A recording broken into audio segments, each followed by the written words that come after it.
నా పేరు సమస్య. నేనే సమస్యను. మీ అందరికీ సుపరిచితుడిని. మా అన్న పెద్ద సమస్య, మా తమ్ముడు చిన్న సమస్య. ఒక్కోసారి నేనే పెద్ద సమస్య అనుకుంటారు, ఒక్కోసారి నేను చిన్న సమస్య అనుకుని పొరబడుతుంటారు. అది వారి వారి సామర్థ్యంపై ఆధారపడి ఉంటుంది. నేను మీ వద్దకు మీ సామర్థ్యాన్నో మీ మేధస్సునో పరీక్షించడానికి రాను. నేను మీ వద్దకు వచ్చాకే వాటిని మీరు ఉపయోగిస్తారు, మెరుగుపరుచుకుంటారు. ఎందుకు నేనంత ధైర్యంగా ఎవరి వద్దకైనా వెళ్లి ఇబ్బంది పెట్టగలనో తెలుసా? ఎందుకంటే అందరూ నాకు భయపడి రెడ్ కార్పెట్ వేసి మరీ స్వాగతం పలుకుతారు. నేను ఎవరి దగ్గరికి వెళ్ళినా వారు ఆత్మస్థైర్యం కోల్పోతారు. సాటివారు నాకెందుకులే అని పక్కకు తప్పుకుపోతారు. నా మార్గం సుగమం చేస్తారు. కుటుంబ సభ్యులు వాడు చేసుకున్న కర్మ అని వదిలేస్తారు. తను నివసిస్తున్న ప్రాంతవాసులు, బంధువులు వాడొక వెధవ అని, మూర్ఖుడని ఎద్దేవా చేసి అందుకే వాడు ఆ సమస్యలో చిక్కుకున్నాడని తీర్పు చెప్పేస్తారు. ఇలా అందరూ కలిసి నాకు ఘన స్వాగతం పలుకుతుంటారు. ఉదాహరణకు, అప్పు తీసుకోవడం కూడా ఒక సమస్యగా పరిణమించవచ్చు.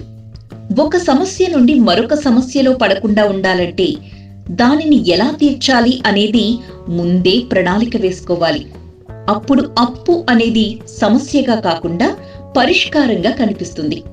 అంతేకాని అప్పు తీసుకున్నాం కదా, ఇచ్చిన వాడు ఇంకేమైపోతే మనకేంటి అన్న ధోరణిలో ఉండకుండా మళ్ళీ ఇంకెప్పుడైనా మనకు అవసరం వస్తే ఆదుకునే మంచి స్నేహితుడిగా ఉండేలా చూసుకోవాలి. అలా కాకపోతే అప్పు అనేది మీకు మరో పెద్ద సమస్యగా మీ ముందు నిలబడుతుంది. సమాజం మిమ్మల్ని చిన్న చూపు చూస్తుంది. ప్రస్తుత సమాజంలో అప్పు, పేకాట, గంజాయి, మద్యం, ధూమపానం ఇలా అనేక అలవాట్ల ద్వారా నేను అందరి వద్దకు చాలా సులువుగా చేరుకుంటున్నాను.